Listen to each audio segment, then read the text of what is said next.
No vídeo de hoje vamos falar de lançamento ou registro. Na verdade, o registro representa a primeira fase de todo o processo contabilístico, onde, mediante documentos comprovativos, nós registramos todas as transações ou todos os fatos patrimoniais que a empresa vai realizar. Neste vídeo vou me focar mais em lançamentos de abertura, de escrita, que é na verdade o lançamento que nós efetuamos quando estamos a constituir uma empresa. Então, a escrituração ou registro já consta como uma obrigação patente prevista, nesse caso, no nosso Código Comercial, no seu artigo 42. Refiro-me ao Código Comercial de Moçambique. Então, todo empresário que assume uma atividade econômica com a escrituração organizada deve, obviamente, proceder com os registros dos fatos patrimoniais inerentes à sua atividade, de forma cronológica, né? E bem como com a elaboração de alguns documentos que são exigidos por lei. Temos aqui, a título de exemplo, balanços e inventários. Dizer que nós temos no artigo 43 livros obrigatórios, livros facultativos e fala-se igualmente da sua legalização. Então, os livros obrigatórios, conforme podemos ver aqui, temos o diário, podemos incluir aqui o razão, temos inventário e balanço, bem como outros livros fixados por lei, tal como vem aqui no artigo 43, no número 1. Então, no número 2 do mesmo artigo, nós percebemos que, para além desses livros, podemos também ter livro de ata, onde vai constar as decisões que são tomadas a nível da administração, a nível das assembleias ordinárias realizadas pelos sócios da empresa. Então, vamos ter lá livro de atas. Esses livros obrigatórios podem ser substituídos por fichas, procedimentos contabilísticos e outros que possibilitem a utilização de novas técnicas de escrituração, nos termos em que forem legalmente estabelecidos. Lembrar que a contabilidade não é feita apenas em livros em formato físico, mas temos fichas que podem ser produzidas a partir do sistema informático. Então é por isso que faz menção a esse aspecto. E também temos, para auxiliar a escrituração das operações, o empresário comercial pode usar livros, fichas e outros procedimentos contabilísticos facultativos, que acabamos de mencionar. Então, o lançamento, na verdade, é a anotação ou registro de todo e qualquer fato patrimonial nos livros que fizemos menção, né? E, por regra, no diário, por exemplo, no diário, nós vamos proceder com o registro dos fatos patrimoniais, incluindo esses elementos que se fazem presentes aqui, como é o caso da data. Temos que ter a indicação da conta que vai debitar, da conta que vai creditar.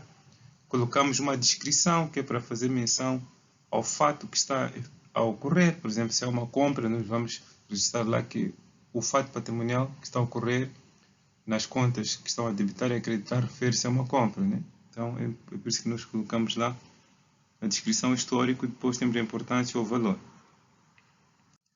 Então, aqui damos um exemplo de um diário, onde na primeira coluna nós vamos colocar o número de lançamento. Assumimos que este é o primeiro lançamento que foi efetuado desta empresa, a Sociedade AMM Limitada, em janeiro. Podia colocar aqui o dia, mas ok, não inseri, mas o dia devia constar aqui, para além do mês e o ano. E quando não escrevemos nada nesta coluna, significa que a conta que se apresenta logo a seguir, nesta coluna do meio, está a debitar. Já quando inserimos a letra A, assumimos que a conta que vem a seguir é uma conta que está a creditar. No mínimo, nós temos uma conta a debitar e uma conta a creditar. Mas podemos também nos deparar com situações em que temos várias contas a debitar, como é este caso, né? Aqui, o subscritor de capital está a debitar em função do número de subscritores, né, que são 3 sócios, né, que decidiram abrir uma empresa com um capital social de 1 milhão, mas repartiram este capital social por cotas, em que o primeiro tem 50% de participação no capital, temos o segundo com 25% e o terceiro também com 25%. Então, nesta coluna, colocamos aqui o folio, quer dizer que cada conta que nós movimentamos, vamos atribuir um número, que nós chamamos de número de folio, seguindo uma ordem cronológica. Então, para nós, outros devedores vai assumir esse folio de 1, que é o número 1, capital, conta capital, nesse caso, 2. Então, estes números voltam-se a repetir sempre que movimentarmos essas contas. Cada conta vai ter uma numeração, um folio. E estão a ver aqui embaixo nós temos a descrição. Pela subscrição de capital, o lançamento que nós fazemos é este. Com mais devagar, irei explicar nos slides seguintes. Mas aqui era só para termos uma ideia do que é um diário. Então, para além do lançamento no diário, nós, posterior, fazemos a transferência dos movimentos que registramos no diário para o razão. No razão nós temos, na verdade, um resumo de todos os movimentos a débito e a crédito que ocorreram na conta e o seu respectivo saldo. No caso concreto, nós temos aqui o saldo inicial da conta caixa, temos os movimentos a débito, temos aqui o movimento a crédito e temos o saldo final. Geralmente o saldo devedor, que é o que caracteriza esta conta, consta nesta coluna de crédito. Então, no balancete, estão a ver, nós temos aqui o modelo clássico do balancete, onde o folio são aqueles números que nós referimos, que atribuímos a cada conta, na medida em que ela é movimentada, que são movimentadas contas, quer dizer. E aqui vamos inserir a conta, o movimento se é a débito e a crédito, o saldo se é devedor ou se é credor. E no final, nós temos saldo, totais a débito devem ser iguais ao totais a crédito, o saldo devedor deve ser igual ao saldo credor, obedecendo assim o princípio de partidas dobradas. Então, os lançamentos podem ser feitos com base ou seja, temos aqui várias fórmulas, podemos assim dizer, olhando para aquilo que é a classificação dos lançamentos. Então, quanto ao número de contas movimentadas, temos lançamento de primeira fórmula, segunda, terceira e quarta fórmula. O lançamento de primeira fórmula refere-se a um débito igual a um crédito. Vamos ter uma conta a debitar, uma conta a creditar. Na segunda fórmula, teremos uma conta a debitar, várias contas a creditar. Na terceira, teremos várias contas a debitar e uma conta a creditar. E na quarta, finalmente, teremos vários débitos e vários créditos. Isso olhando para o número de contas movimentadas, podemos classificar os lançamentos desta forma. Agora, em relação à natureza dos movimentos. Em relação à natureza dos movimentos, nós assumimos que podemos ter lançamento de abertura, que é aquele que eu exemplifiquei no slide anterior, abertura descrita, ou podemos ter lançamento de reabertura, quando a empresa já está em atividade e inicia um novo exercício econômico, faz lá o registro do saldo inicial das contas constantes no balanço e daí procede com os lançamentos subsequentes, que são os tais lançamentos que denominamos correntes. São os lançamentos do dia a dia. Uma compra, uma venda, um pagamento, um recebimento. Então vamos assumir que esses são os lançamentos correntes. Um depósito também podemos assumir assim. Então, o lançamento de estorno tem por finalidade retificar as omissões, duplicações ou erros, conforme vem explicado aqui. Podemos cometer erros, podemos esquecer de fazer um registro, podemos lançar um valor errado, por exemplo, numa conta, e isso, obviamente, nos remete a proceder com correções para que tenhamos informação contabilística com aquelas características qualitativas que estão previstas no nosso plano, que é informação fiável, que é cumprir também com a questão da materialidade, da informação contabilística. Então, por aí. De modo geral, nós vamos proceder com o lançamento assumindo esse esquema de movimentação. Para além de recorrermos à normalização contabilística, há uma base que nós vamos assumir. As contas sempre vão debitar e acreditar olhando para este esquema de movimentação de contas. Ativo, nesse caso, contas do ativo debitam pelo saldo inicial pelos aumentos, creditam pelas diminuições. Contas do passivo, capital próprio, debitam pelas diminuições, creditam pelo saldo inicial e pelos aumentos. Estão a ver que as contas do passivo e capital próprio apresentam um movimento inverso às contas do ativo. Depois temos contas de gastos e perdas, que debitam pelos aumentos, creditam pelas diminuições. Contas de rendimentos e ganhos apresentam um movimento contrário às contas de gastos e perdas. Neste caso, debitam pelas diminuições e creditam pelos aumentos. Então, o mais importante é eu perceber como é que eu movimento as contas do ativo e como é que eu movimento as contas de gastos e perdas. Daí eu faço ativo, saldo inicial, pelo saldo inicial e aumentos, debita pelas diminuições, credita, então passivo é inverso. Gastos e perdas pelos aumentos debitam e pelas diminuições creditam. Rendimentos e ganhos apresentam um movimento contrário. Vou dar aqui um exemplo de lançamento de abertura, que é o lançamento que me propus a falar neste vídeo. Então, nós temos aqui, no âmbito da subscrição de capital, se assumirmos que trata-se de uma sociedade por cotas, nós vamos ter a conta capital. Já vimos nós, conta capital pelo saldo inicial, credita. Pelo saldo inicial, pelos aumentos, credita. E aqui temos o saldo inicial da conta capital. Então, no âmbito da subscrição de capital, que é, na verdade, um manifesto de interesse de constituição da sociedade por parte dos sócios, que são os subscritores de capital, nós vamos creditar a conta capital, vamos debitar a conta subscritores de capital.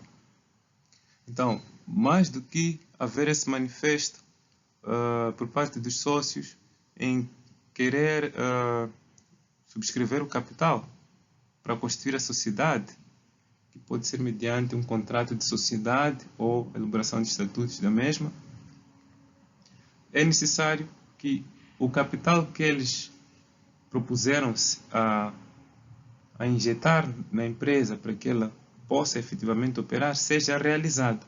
Então, a realização de capital, se for uma sociedade, neste caso por cota, pode ser feita em dinheiro e em espécie. E isso já está previsto no nosso Código Comercial, que o capital pode ser realizado em dinheiro ou em espécie. É por isso que aqui eu coloquei várias contas no âmbito da realização de capital. Temos aqui dinheiro, 1.1 é conta caixa, quer dizer que o sócio pode realizar em dinheiro, pode realizar a partir de um depósito bancário, 1.2 é bancos, 2.2 representa a conta mercadoria, 3.2 representa ativos tangíveis.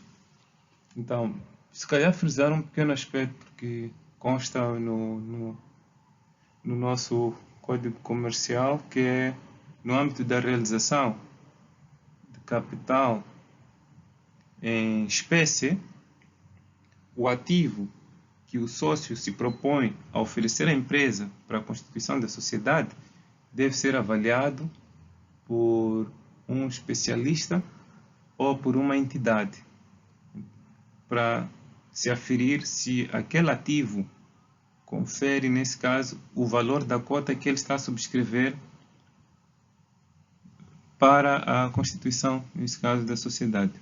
Nós estamos a ver aqui que, no âmbito da realização, esta conta, subscritores de capital, na verdade são outros devedores, os devedores são subscritores de capital, deve ser creditada. Quer dizer que vamos anular esta conta, que é como se os sócios tivessem uma dívida para com a empresa no âmbito da subscrição e no âmbito da realização.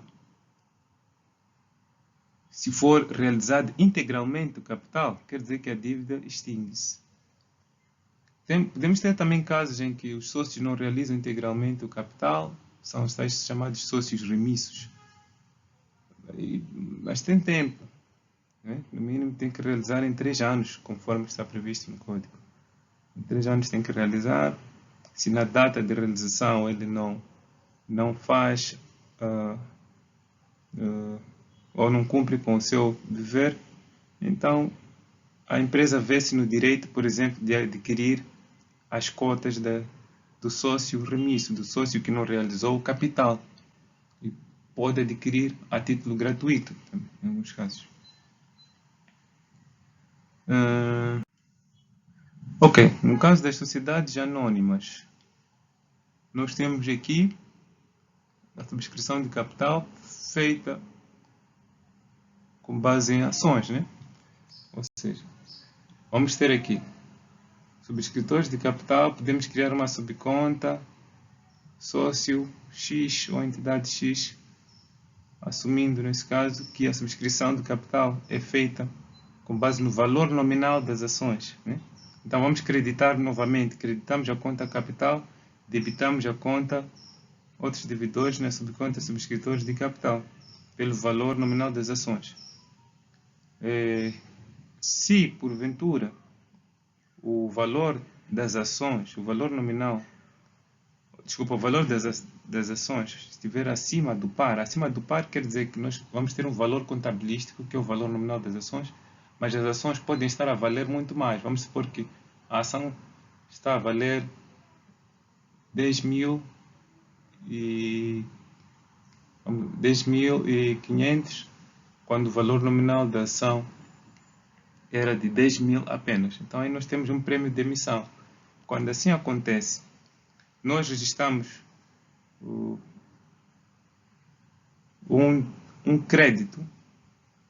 registramos um débito na conta subscritores de capital pelo valor nominal de prêmio de emissão, e quando já vamos registrar a crédito a conta capital, assumimos nós aqui que a conta capital 5.1 vai ser creditada pelo valor nominal, e nós temos também lá na classe 5 a conta descontos e prêmios de emissão, e podemos criar subconta 5.2.2.1, por exemplo, que são os tais prêmios de emissão. O prêmio de emissão é aquele valor a mais da ação, ou seja, o valor que está acima do que está inscrito na nossa contabilidade como valor nominal.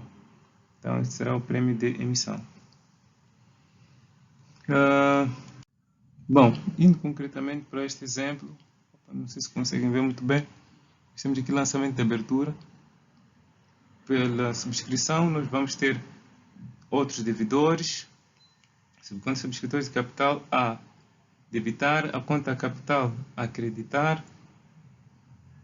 Não sei se eu consigo ampliar a imagem aqui, mas acho que não. Depois, no lançamento seguinte, nós já assumimos como é que cada sócio subscreveu o capital. E o exemplo está aqui, né? Vem por escritura lavrada no número 1, cartório nacional desta cidade, foi constituída a sociedade AMM limitada com um capital social de 1 milhão de meticais, distribuído em 3 cotas, sendo que J. Alves participa com 50%, M. José 25%, S. Maria 25%. Então, neste processo, o Alves realizou o capital da seguinte forma: notas, moedas e mercadorias. Então, é por isso que nos lançamentos subsequentes nós temos subscrição de capital a acreditar, e a débito temos diversas contas. Nesse caso, caixa e mercadorias, né? O caixa e mercadorias por quê? Porque quando ele realiza o capital social, a dívida que ele tinha como subscritor extingue-se. Quer dizer que o capital social é constituído mediante a injeção de dinheiro, né, que faz parte de caixa e de mercadorias. Então, temos o sócio seguinte, que é M. José. Este realizou integralmente a sua cota através de um depósito à ordem e mercadorias também. É por isso que temos aqui depósito à ordem, no valor de 150, mercadorias. Essas contas estão a debitar. É por isso que nós temos aqui diversas contas a debitar e outros devedores a acreditar na subconta subscritores de capital, que na verdade é o Sr. José, pela realização de capital. Também seguimos o mesmo procedimento para acho que é a senhora Maria, né? Maria, em que ele realizou integralmente a sua cota mediante a constituição de um depósito e aquisição de ativos tangíveis. E já vem aqui diversas contas a debitar e a acreditar. Vamos ter, neste caso, outros devedores na subconta dos subscritores de capital. Então, as diversas contas a debitar acabamos escrevendo aqui embaixo, seguindo este modelo de lançamento.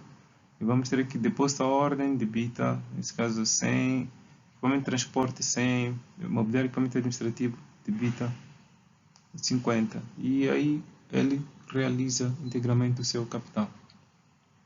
Então, há informações que também podem ver no Código Comercial, que é preciso explorar um pouco mais. O Código Comercial sofreu uma alteração no que diz respeito a alguns aspectos, né? O atualizado, mas não mudou muita coisa. Ainda continuamos a ter aqui alguns artigos importantes a manterem-se intactos, né, em termos de alteração. Falaria, por exemplo, deste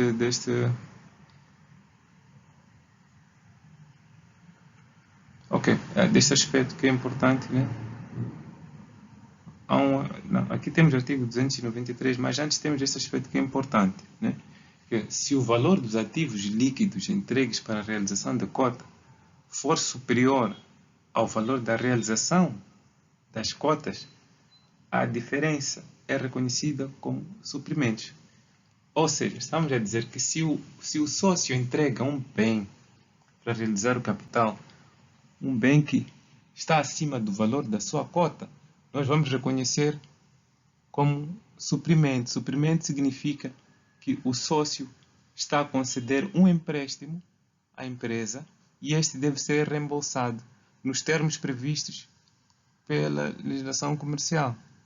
Então, daí recomendaria, ou se calhar posso fazer um outro vídeo a explicar isso, mas recomendaria a ler o que o Código Comercial fala acerca dos contratos de suprimentos, né? E também temos aqui alguns pontos a ter em conta no âmbito da realização das cotas.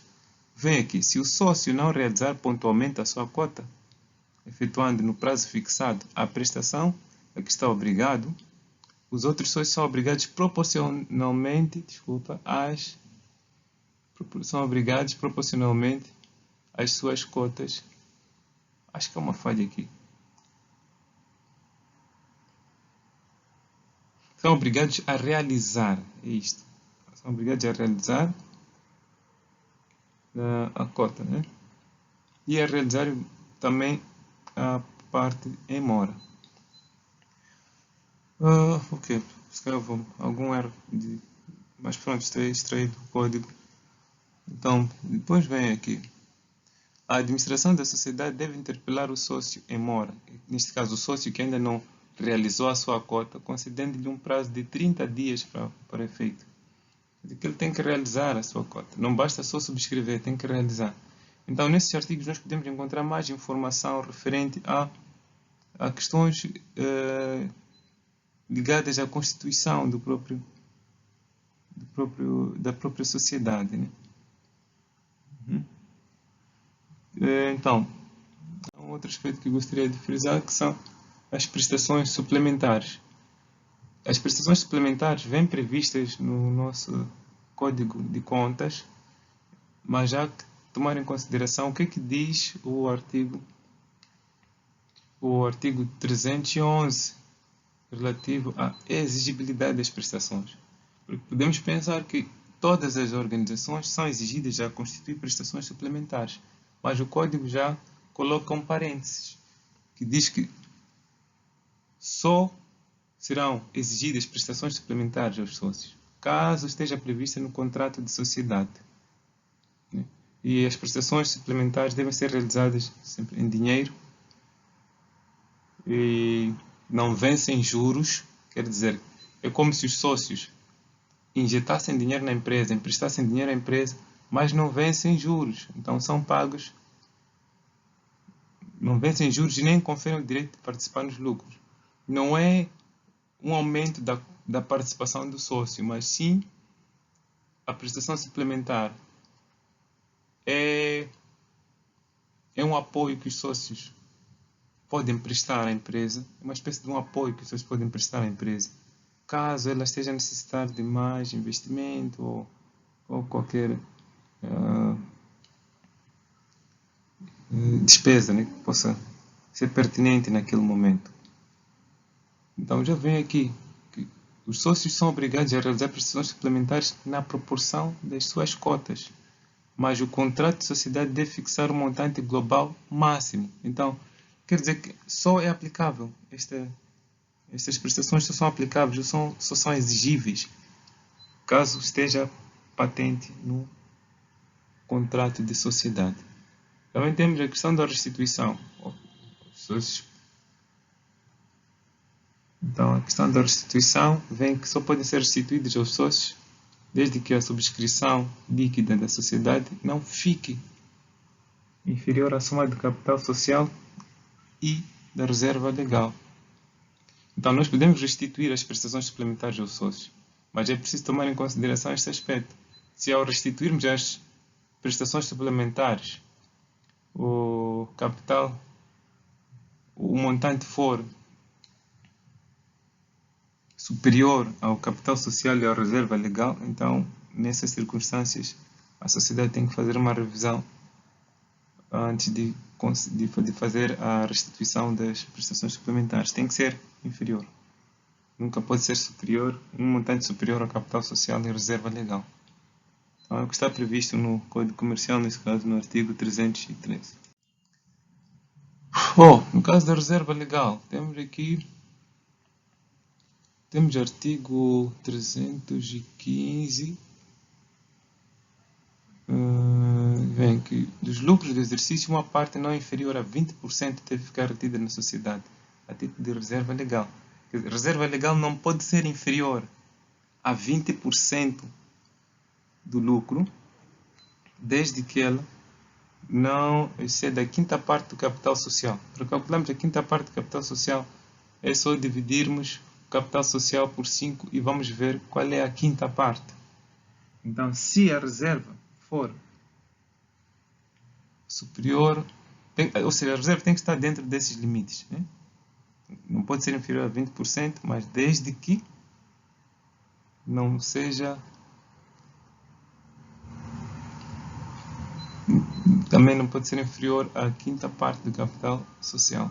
Então está neste parâmetro. Tinha que colocar aqui se calhar uma fórmula matemática, poderia fazer assim. E no contrato de sociedade podem fixar-se montantes mínimos mais elevados destinados à reserva legal. Não é obrigatório que estejamos totalmente aqui. Por exemplo, não inferior a 20%. Eu posso subir para 25%, reserva legal, por exemplo. Se assim achar, né? Se achar, posso subir para 25% e controlando sempre se é inferior ou não à quinta parte do capital social.